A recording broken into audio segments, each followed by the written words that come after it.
The only thing standing between the Edmonton Oilers and a return to the Stanley Cup final might be themselves. On today's edition of Locked On Oilers, I'm going to tell you how the Oilers get the job done and get a chance to avenge last year's wrong.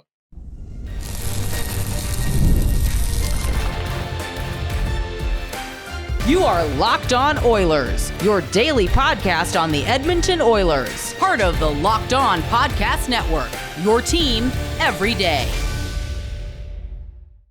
Hello, everyone, and welcome to this Tuesday edition of Locked On Oilers. I am your host, Nick Zararis. This is my second Stanley Cup playoff run covering the Oilers for Locked On Oilers. This is my third NHL season with the Locked On Podcast Network. This is my 10th year of doing digital hockey content. I could not be happier to be here. I couldn't be more glad to have you here. I want to thank everyone that is making Locked On Oilers their first listen of the day. Locked On Oilers is a part of the Locked On Podcast Network. We've got your team covered every day.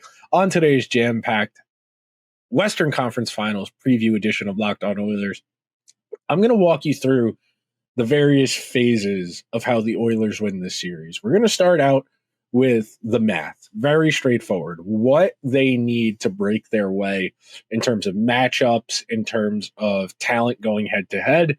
In our second segment, I'm going to walk you through what exactly the Oilers need to break their way. And then in our final segment, I'm going to wax poetically about what a beautiful opportunity the Oilers have before them in the most romantic, idealistic worldview possible. So to start things out, when these teams met last year, I felt the Stars were a deeper team. I felt they had more forward talent. I felt they had a better goalie. I felt that they had a better defensive group. But the Oilers' star players were able to be enough of a difference maker that the Stars themselves looked at the drawing board and said, we might need to make something else happen here. We might need to fundamentally reevaluate how we construct our team. And they saw an opportunity to get a top 10, 15 player in the world in Mikko Rantanen, largely because of how last year's Stanley Cup playoff series went against the Edmonton Oilers. And from the Oilers' perspective, I do think I want to hit on this again. I talked about this on yesterday's show, and I wanted to hit on it again here because I think it's so interesting. Last year's Oilers got to Game 7 of the Stanley Cup final. They were one goal away from winning the Stanley Cup after almost pulling off the greatest comeback in the history of the National Hockey League. And they looked at last year's team and said, we don't score enough. We are not good enough at 5-on-5. We need to make our top priority this offseason getting more scoring talent, whether that's wingers, centers, whatever.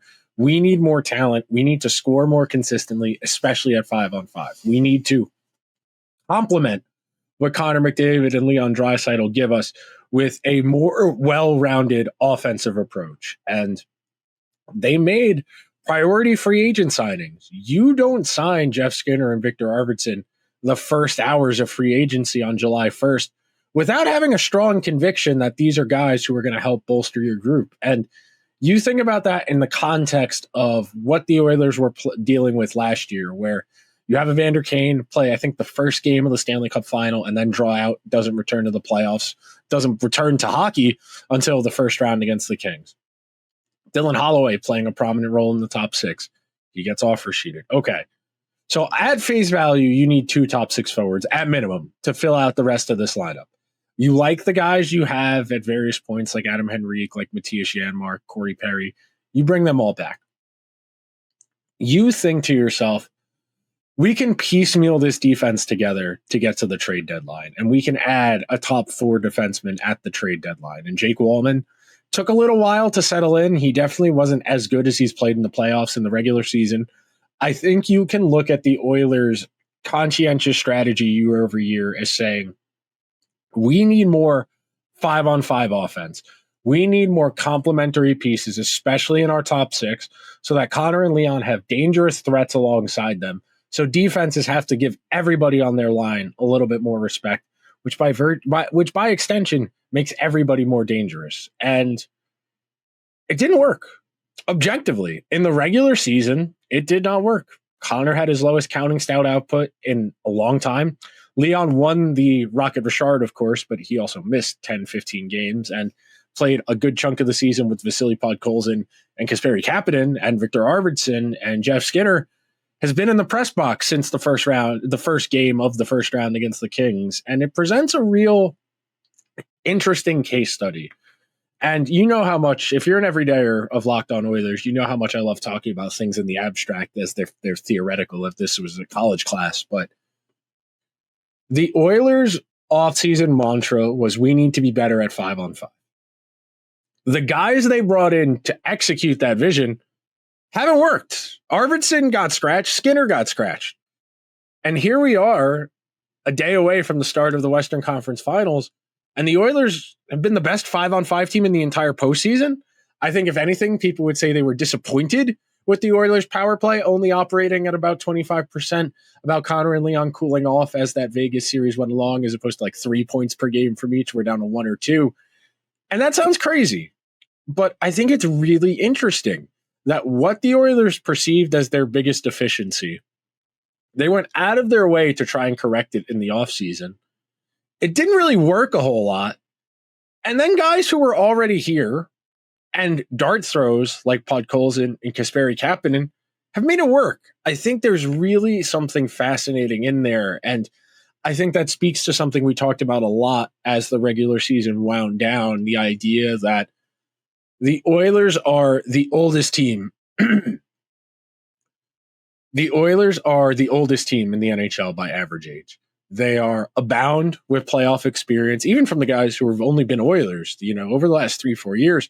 You go to a couple conference finals, you go to a Stanley Cup final, those playoff games, those miles, they accumulate, they calcify, they make you a better hockey player. And I think you have seen real resolve from this Oilers group. And the way they've gone about it hasn't been the most conventional. They've trailed a lot in these games, and they've hit the lock in.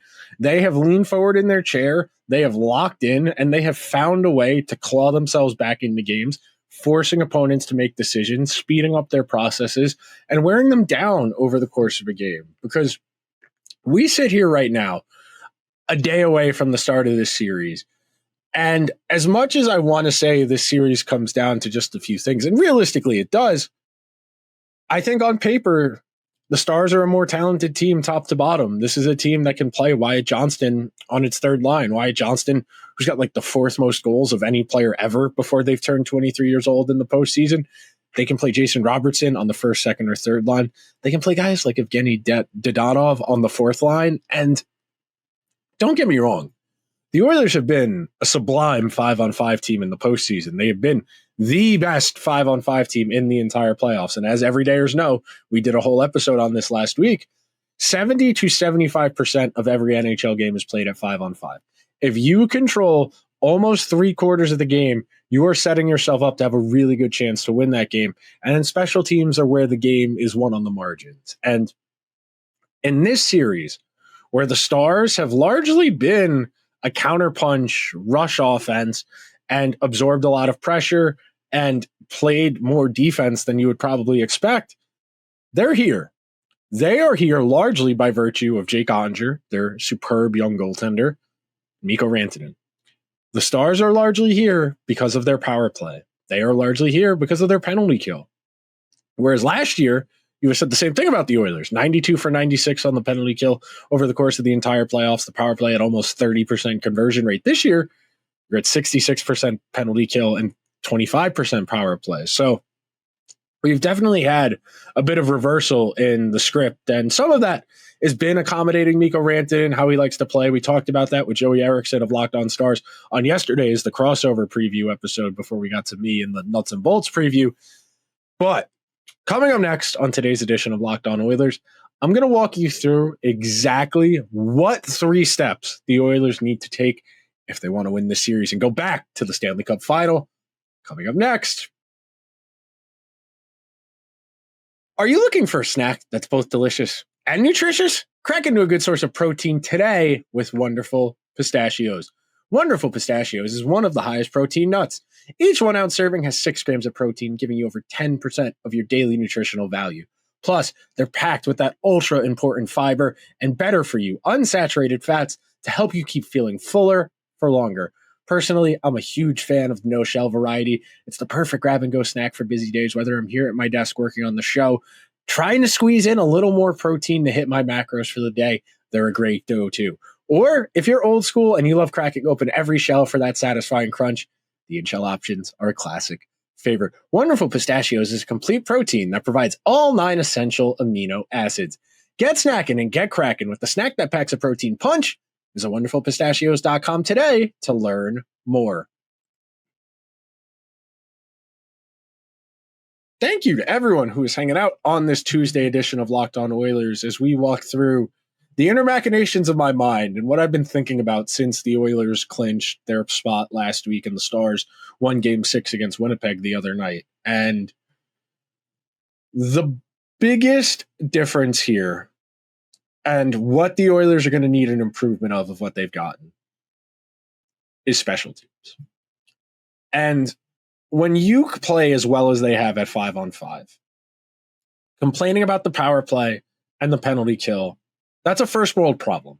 That is something you have the privilege of worrying about this time of year. Because when you are in a conference final or a Stanley Cup final, that is the single biggest swing in a given game. And special teams are not a big percent of overall gameplay, 20, 25, 30% maybe at the most. But those scoring environments are higher variance. They are more likely to result in goals for and goals against because that's the point. The entire point of making a team play a man down for an infraction is that the other team has a significantly better chance of scoring. And that might sound academic, but I'm trying to lay the foundation for why the Oilers power play needs to find another gear. And some of it is just by virtue of this is the conference final. Dallas is a really good team. That is an area of the game. It is not the most important, but it is a momentum swinger. It is an energy pocket to channel, if you will. The idea that the Oilers, who had multiple power plays against the Golden Knights, and look, Vegas has a great penalty kill. They've got really good defensemen, long sticks, big reaches, able to block up shooting lanes, able to block up passing lanes, and really made the Oilers power play stationary, which is where you don't want to be. On the man advantage, your goal is to create as much chaos as possible. You want to be overlapping. You want guys going in circles. You want them crisscrossing. You want drop passes. All of that is to create confusion because that forces defensemen to pass guys off. That forces penalty killers to pass guys off. And that's why the Oilers love that pass right at the top of the zone when they gain the zone with speed, because that's going to bring the defenseman up. It's a real psychological trick the Oilers use on teams to force them out of their comfort zone, to bring them closer to the blue line. And look, it's a dangerous play. It is a very high leverage play, that short pass at the top of the offensive zone, because if you're a defender, you get your stick in the lane, you got to counter. That's why it's so dangerous. And that's also why it's so valuable and so effective, because if you can execute that short pass, you're getting the first forward on defense who's coming to pressure the puck carrier. You're getting that guy out of structure. So that means there's 4 guys, or if you're on the power play, 3 guys down low. And then you're playing 4-on-3. And as we talk about all the time, everydayers have heard me talk about this ad nauseum this year. You get that game down in a phone booth where you got Draisaitl on the bottom of the one circle, Hyman or Perry at the net front.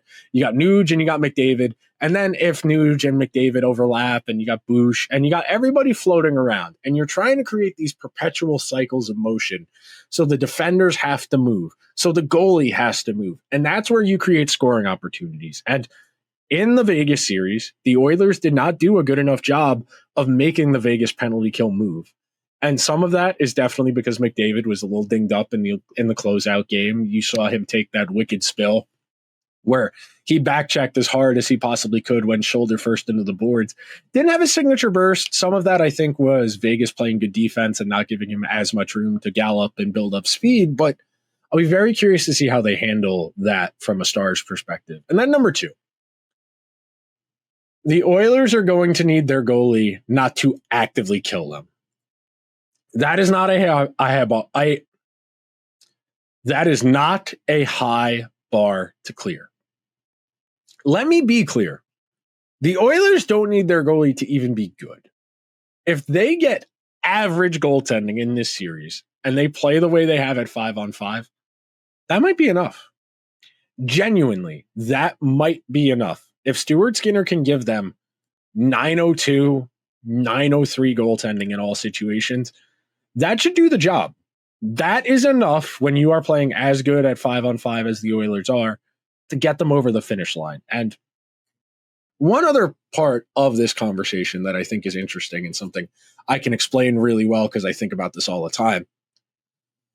It is okay for the other team to have more shots on goal than you, to have more high danger chances, to have more expected goals. Your goal is to keep it close. You know, if you're 55% to 45%, if you're within that 10% swing, the game is close enough where your star players can outplay their environment. And the Stars have done this really well so far in the playoffs, where if you go and look at the 5-on-5 numbers when Mikko Rantanen's been on the ice, the Stars are outscoring their opponents, but they're playing a lot of defense. They're in their own zone a lot. And that speaks to what I had brought up before, the idea that Dallas wants to play in transition.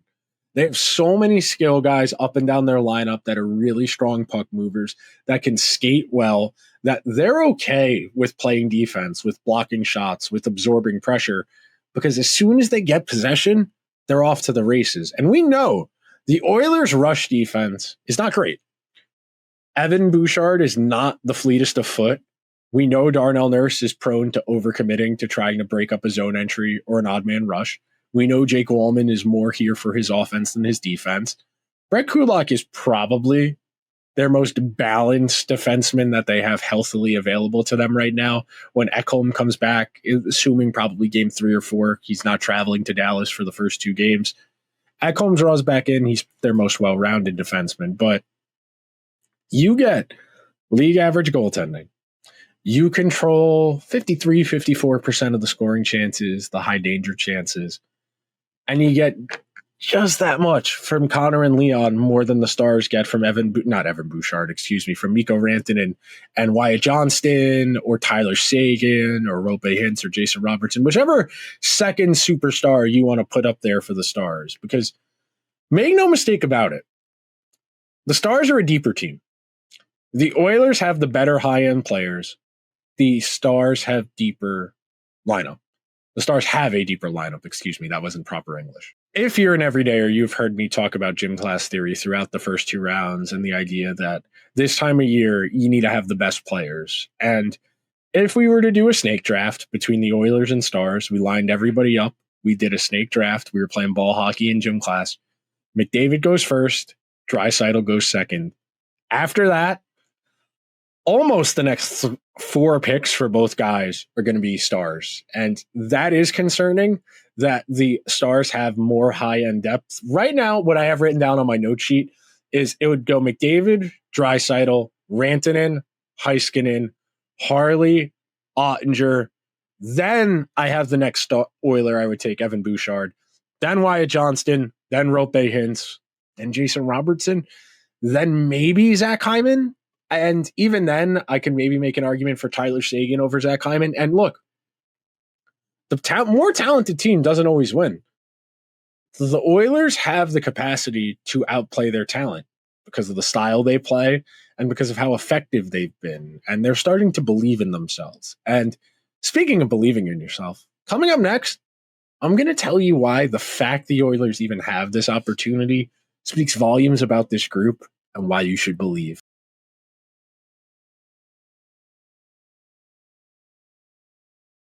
Thank you to everyone who is hanging out on this Tuesday edition of Locked On Oilers. And now it's time.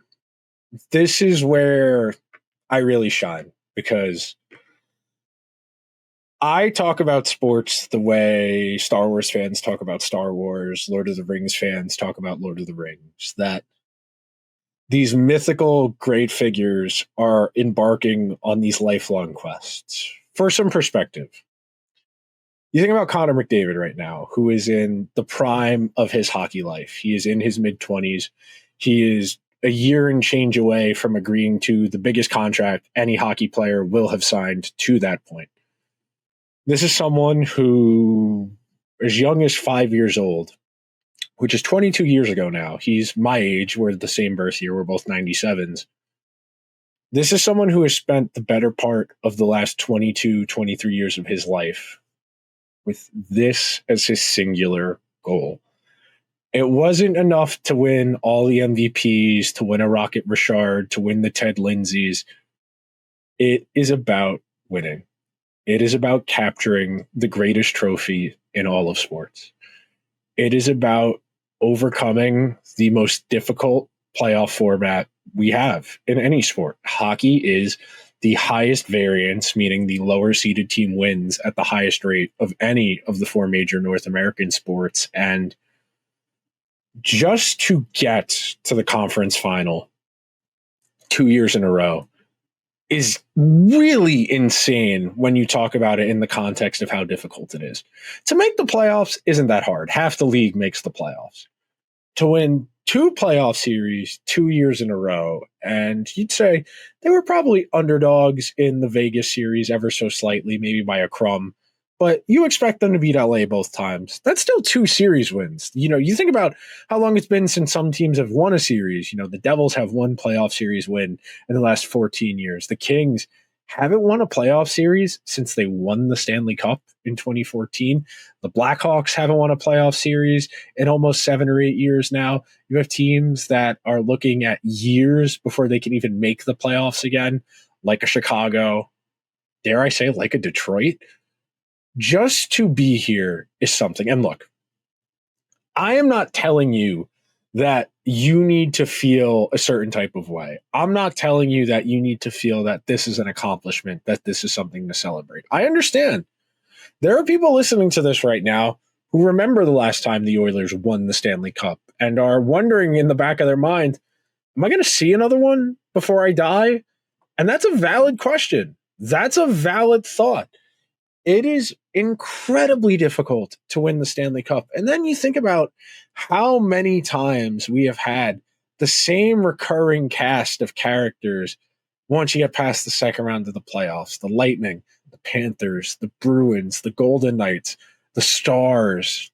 These teams have hung around the periphery for a while. You go back to last decade, the Penguins, the Rangers, the Capitals, all of these teams that consistently made the playoffs year after year after year. And some teams never break through.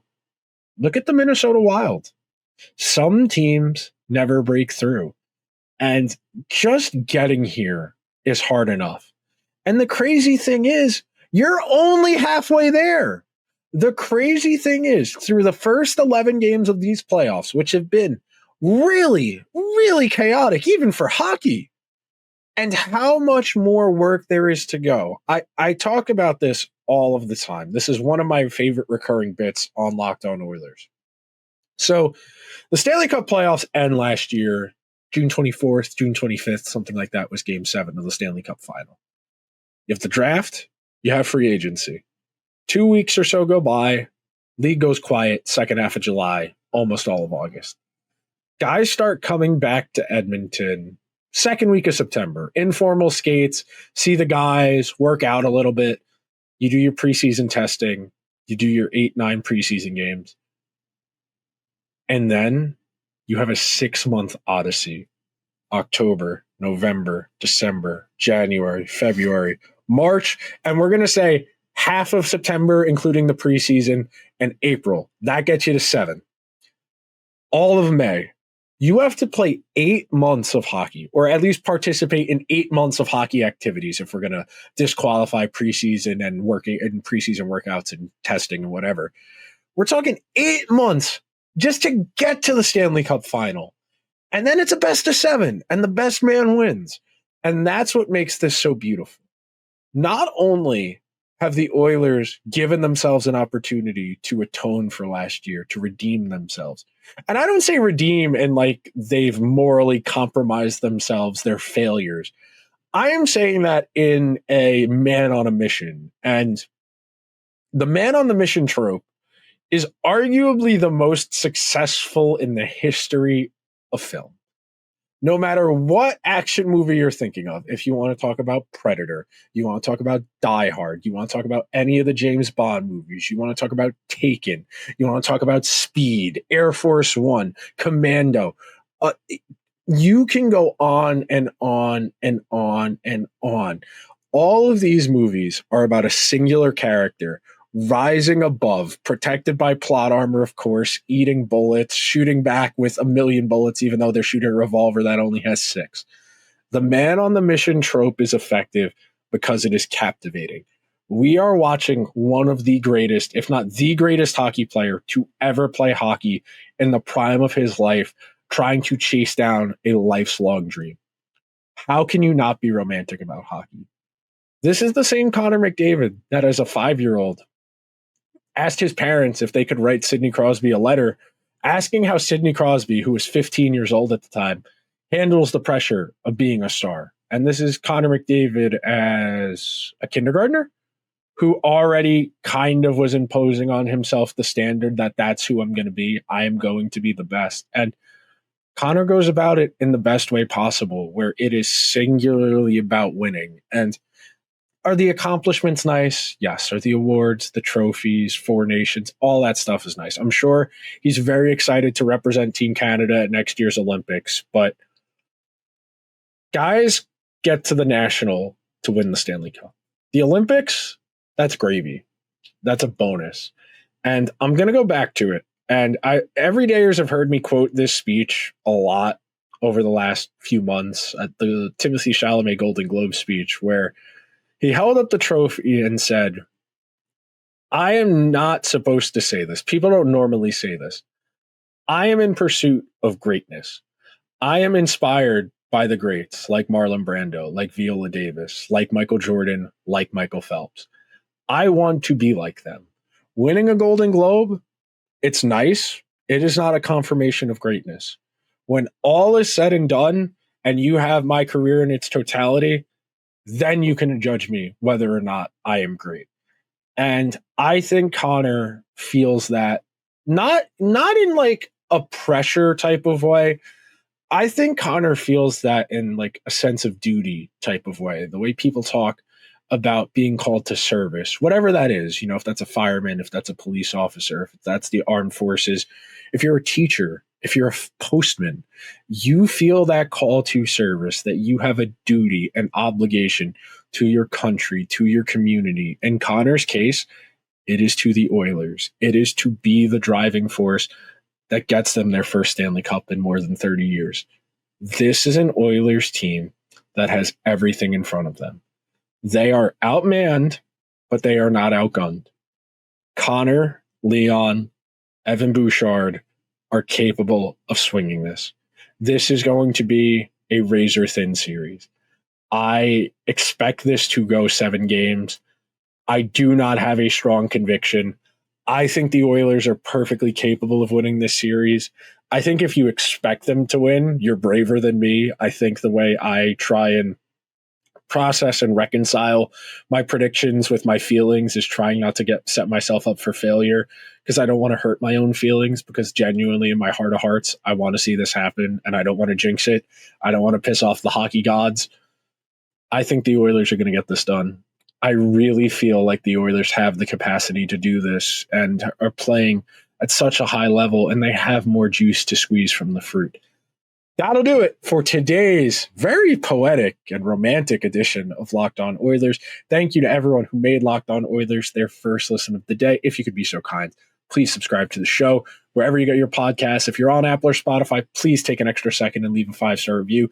Massively helps out the show. If you're watching over on YouTube, leave a comment. Let me know how you're coping, how excited/nervous you are for the Western Conference Finals. I will talk to you guys tomorrow, but before that, sure to check out Locked On NHL and Locked On NHL Game Night for all you need to know about the Stanley Cup playoffs. I'll talk to you guys soon, and until then, let's go Oilers.